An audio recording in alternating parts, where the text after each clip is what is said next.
Evdən çıxmayan iş necə dostlarımı qırıb tək gəlmisən görüşə? Boy gəlin baş, yarım saat buradayım görmürsən. O özü daşdan tək gəlsin. Gəl çıxart donduraq soyuqdan. Yenə qıra bilmədin sən bunu. 2 dəqiqə baş-başa qala bilmirik biz. Ağzına varım bu sortu xarabı nətər qırım mən. Qıracam onu, darıxma o ağacın budağını qıracam. Gedək ikimiz baş-başa çay içək, hə? Baş-başa. Çay içək, hə? Baş-başa çay içək.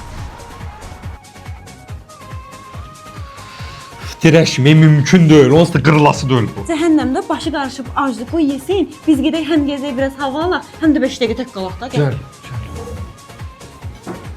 Restorana gedirsən imkan vermir. Gəlsən parkda gəzəsən imkan vermir. Bu nətər qıraq biz?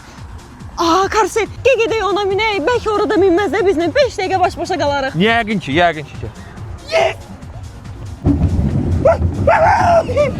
Gedək evə də onda, neynəyək başqa? Ada burnumuzdan gətirdin ha qarajı. Gedək. Zordur. Ana arkada qalın, biraz yavaşlan ha. Heç nə də gedirəm mən. Bugün də qıra bilmədim bunu. Sən canın, gələn dəfə gələndə bunsuz gəl. 5 dəqiqə baş-başa söhbət eləyək. Xahiş Yaxşı, edirəm. qoy görüm nə var. Meyvə çatında yaz.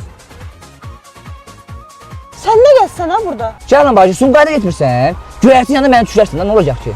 Onsuz 5 dəqiqə imkan verməmsən. Bütün günü yığmışam sənin əlindən boğaza mən. Bura gəl vəbşə sən. Gəl bura. Rütü qaqa qaç! Rütü qaqa qaç!